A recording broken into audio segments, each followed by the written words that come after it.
The evening is a strange hour.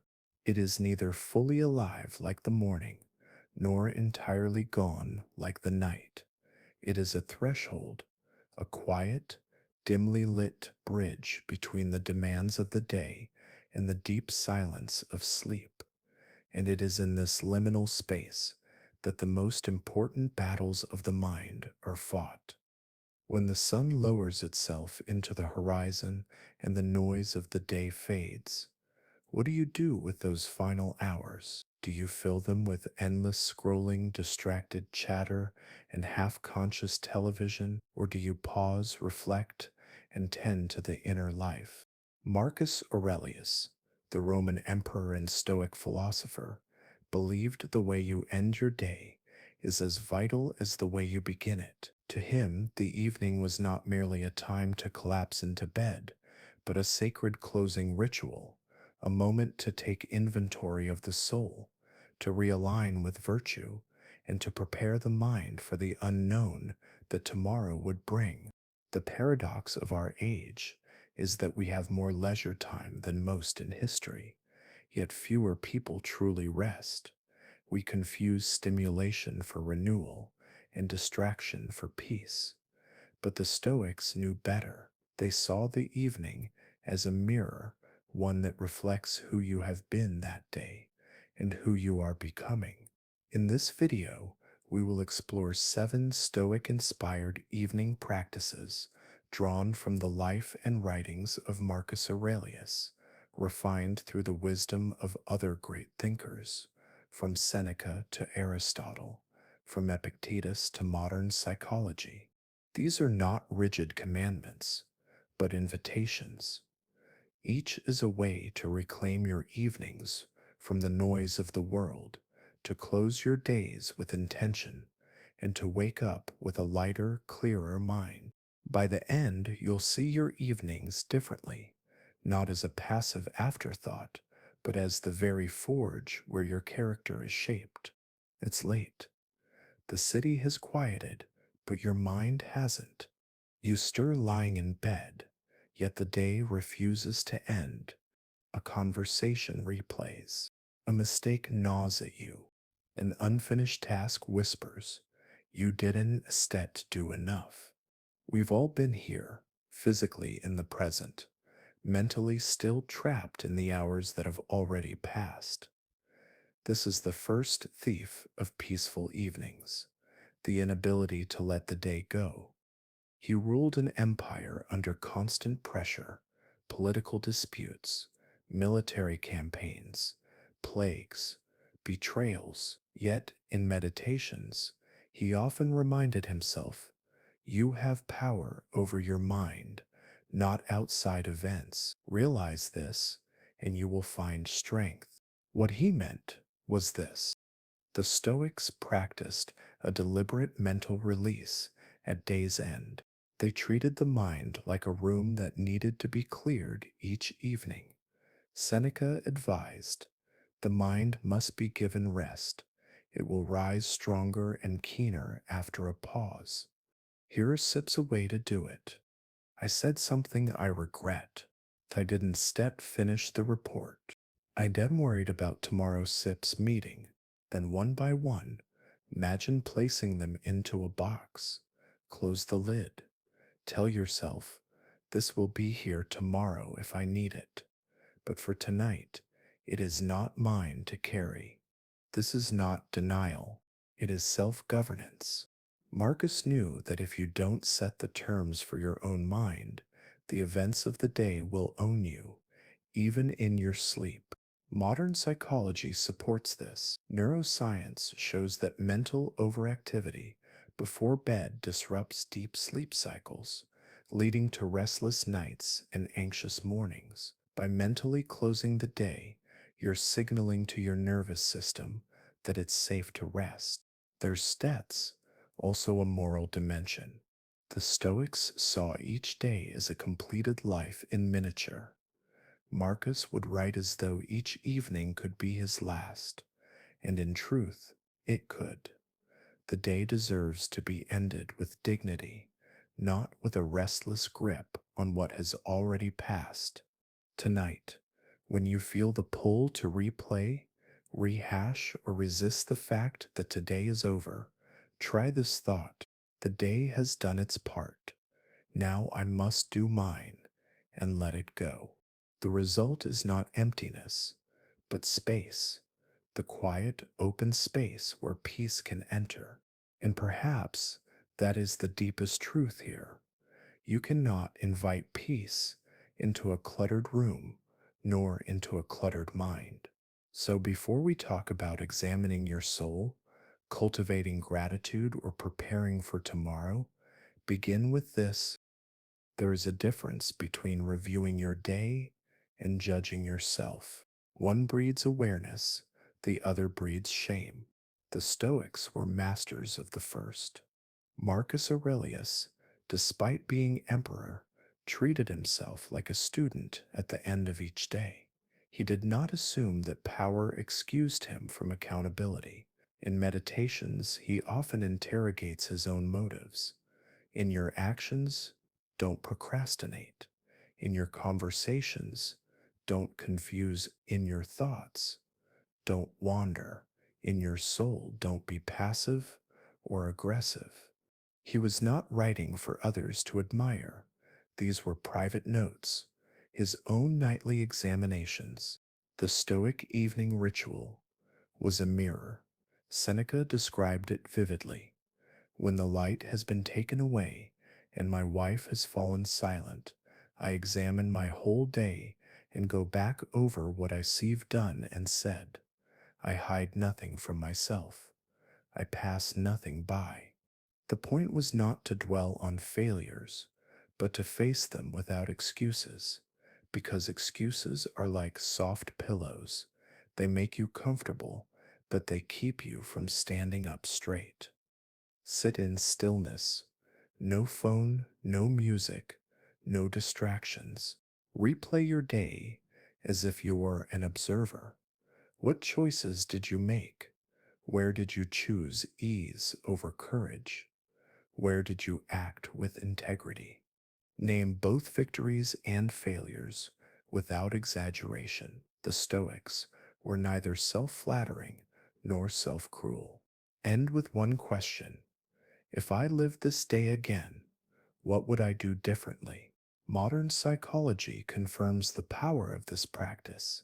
Self reflection improves emotional regulation, builds self awareness, and strengthens future decision making. But the effectiveness depends on honesty without self condemnation.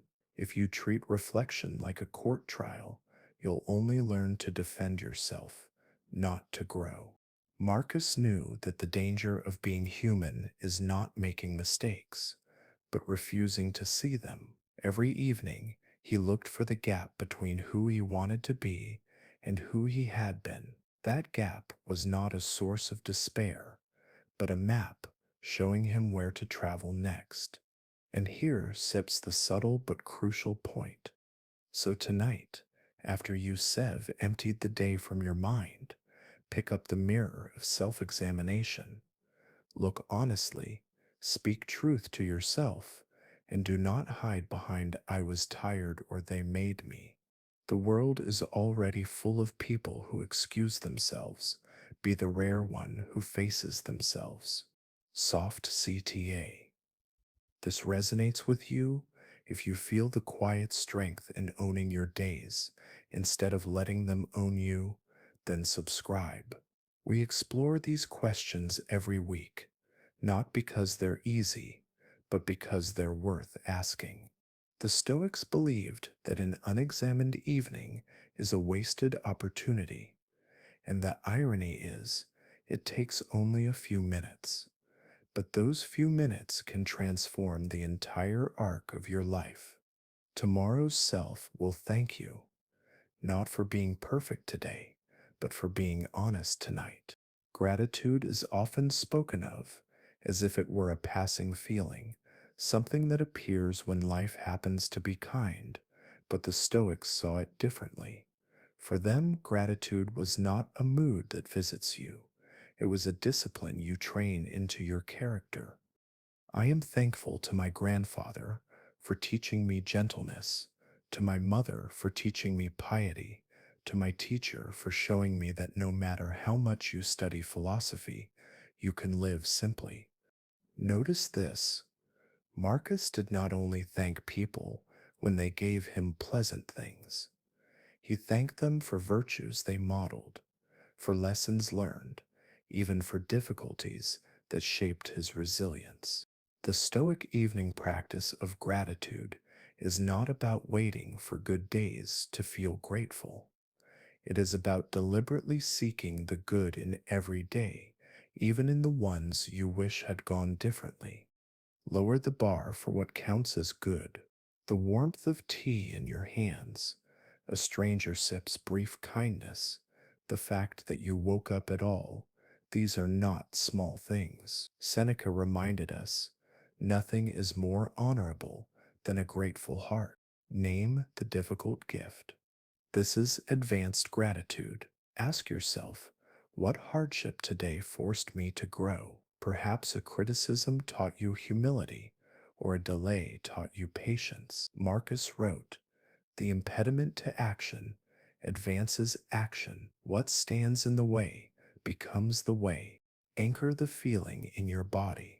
Modern psychology shows that pairing gratitude with slow breathing or relaxation helps wire it deeper into the nervous system.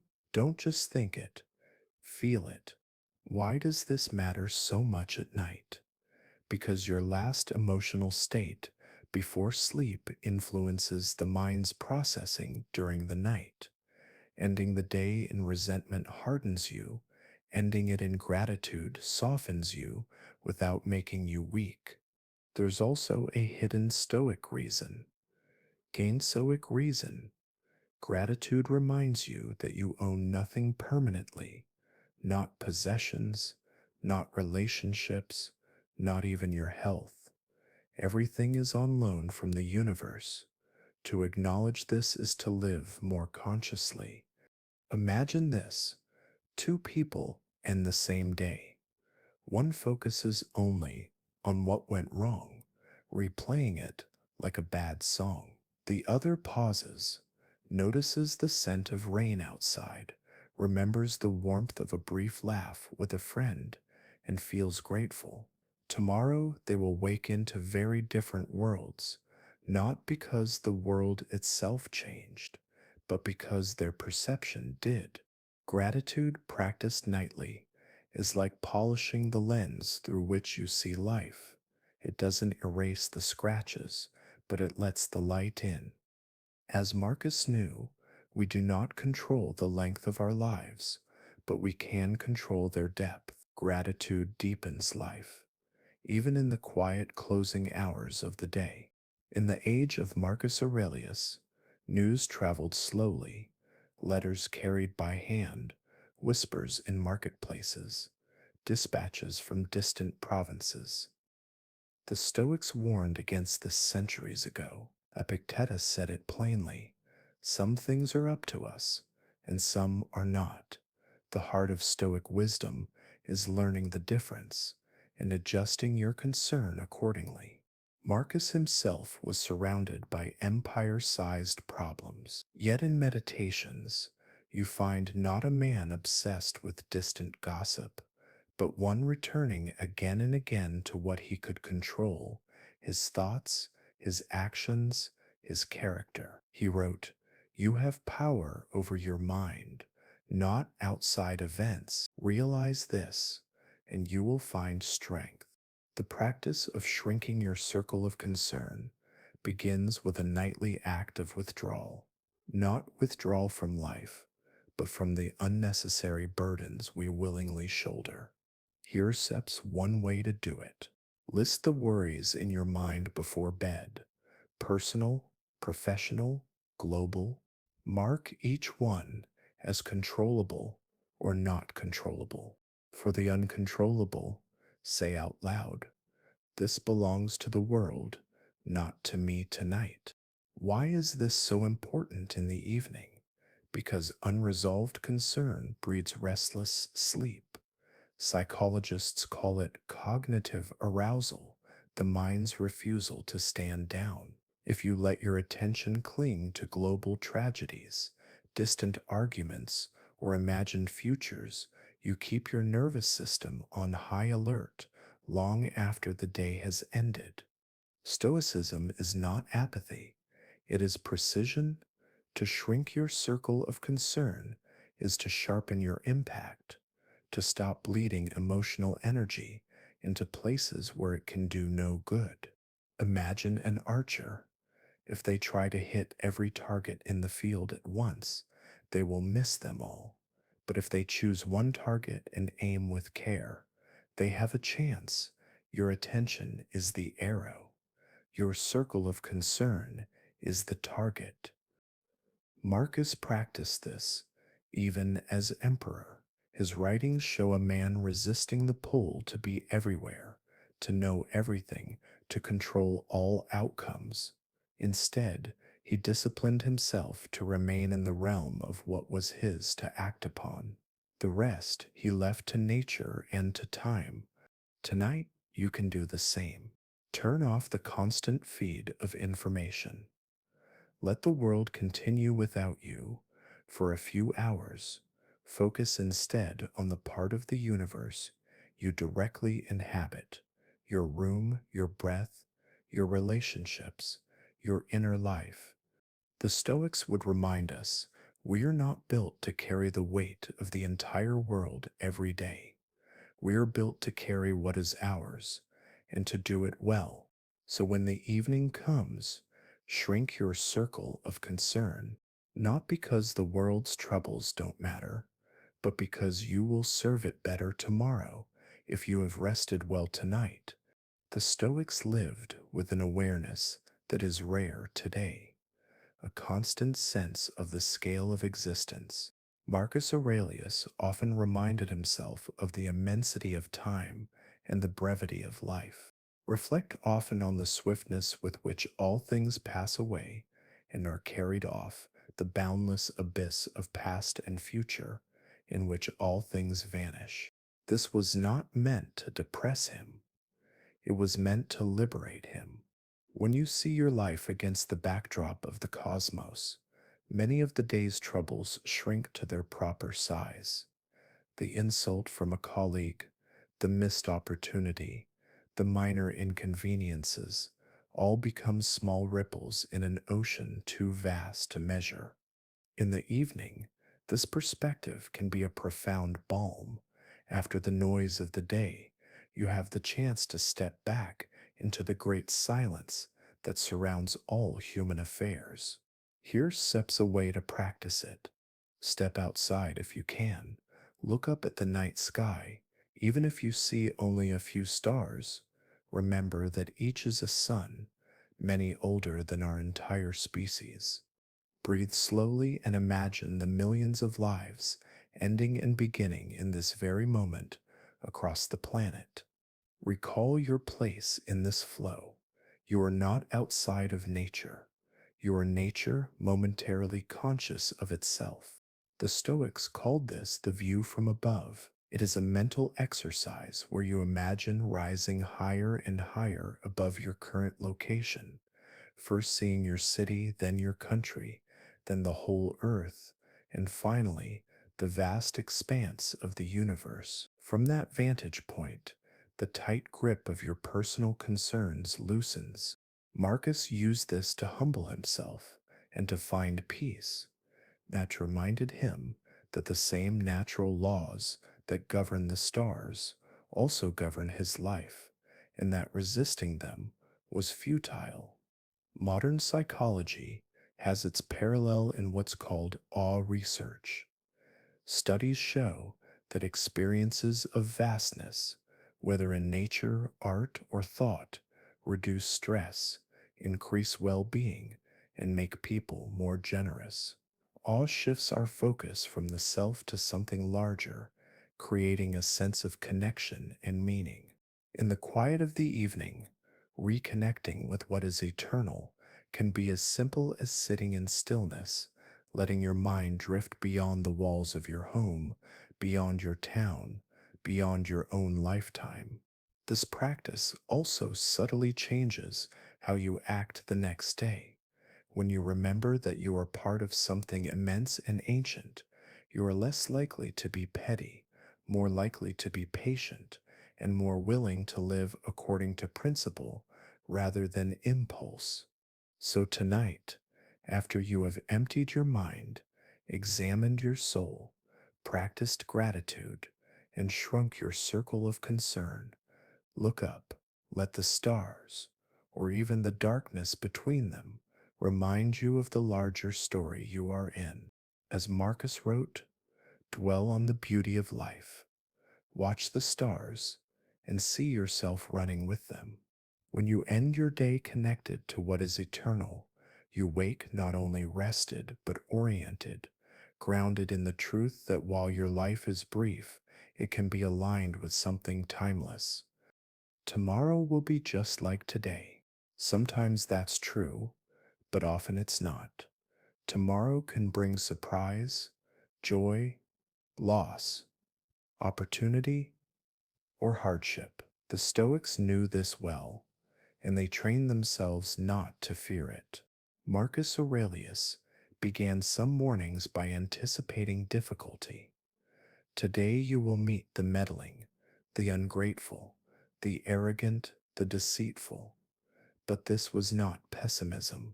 It was preparation, a way to step into the day armored with understanding rather than wounded by surprise. The evening is the perfect time to begin that preparation, not with anxious planning, but with mental readiness, the kind that says, I do not know what will come, but I know I can meet it. Here's one approach. Acknowledge uncertainty. Say to yourself, tomorrow is unwritten. I cannot know its events, only my readiness. Review your principles. The Stoics anchored themselves not in predictions, but in virtues, courage, justice, temperance, wisdom. Ask, if I meet hardship, how will I act? If I meet ease, how will I act?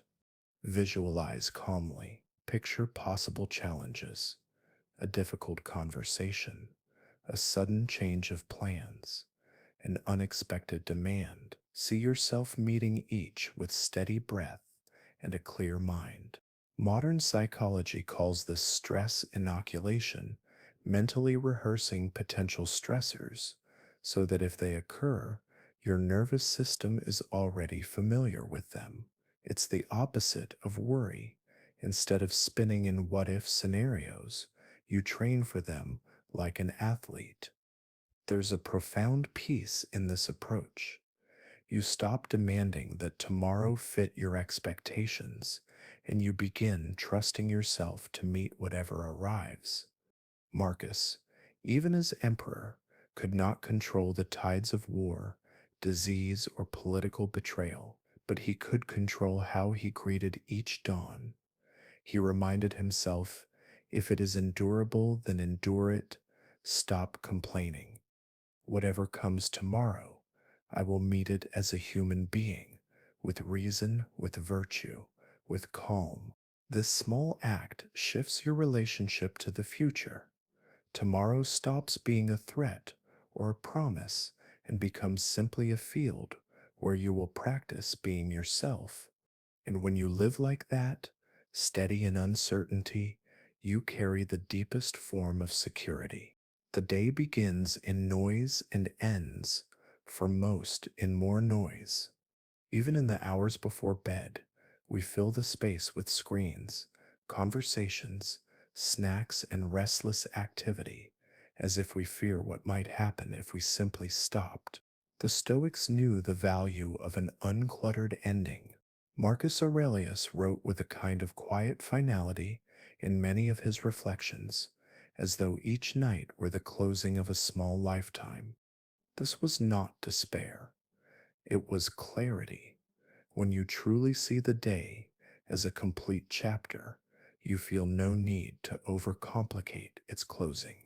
To end in simplicity is to resist the pull to squeeze in more work, more entertainment, more stimulation. It is to create a gentle slope into rest. Choose a cutoff time. Decide when your day is done. This isn't about rigid rules. It's about creating a clear line between doing and being. Dim the environment, lower lights, silence notifications. Let your surroundings signal to your body that the pace is slowing. Do one small grounding ritual.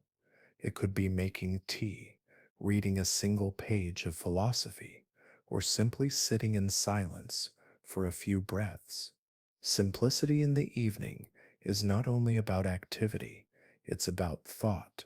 When the day is over, resist the temptation to rehearse tomorrow's plans or reopen today's arguments.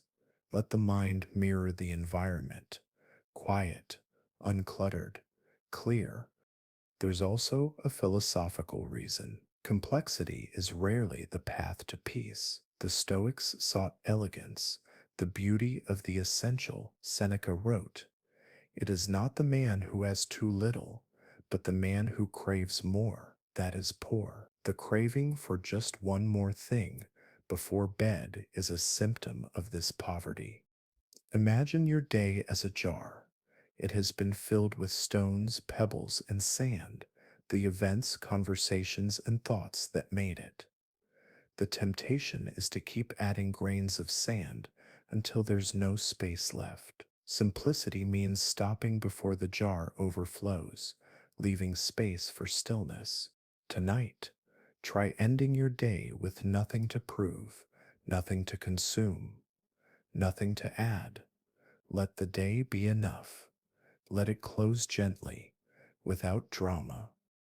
End in simplicity, and you will find that the night holds a kind of peace that busyness can never buy. The evening is the threshold between who you have been today and who you will be tomorrow. Marcus Aurelius, a man who bore the weight of an empire, treated his evenings not as an afterthought, but as a sacred closing of the day. He used them to return to himself, to his principles, to the perspective that life is brief and precious. Over this journey, we have explored 7 Stoic practices for ending your day with purpose. Examine your soul without excuses. Look at yourself honestly, without self flattery or self condemnation. Gratitude as a discipline, not a mood. Seek the good in all days, especially the difficult ones. Reconnect with what is eternal. See your life in the context of the vast and timeless. Prepare the mind for tomorrow's uncertainty. Ready yourself for whatever comes with calm and virtue. And in simplicity, let the day close without excess, leaving space for rest and renewal. We often think life has changed in the big moments, the career shifts, the relationships, the crises, but the Stoics would remind us that life is mostly made of evenings like this one, quiet, ordinary, within your control. If you can own these moments, you can own your life. And so, as you prepare to end this day, I leave you with Marcus Aurelius' own words. Do every act of your life as if it were your last. Tonight, close your day as though it is the final page in a book you love. Lay it down with care. Fill it with truth, gratitude, and calm. Leave it free of regret and heavy of meaning. Because one evening, you will be right. It will be your last. And on that night, you will not wish you had scrolled more, or worried more, or stayed tangled in what you could not change. You will wish you had been present, honest, and at peace. The challenge then is simple. Live each evening that way, starting now. Your evenings are yours. Guard them, shape them, let them shape you.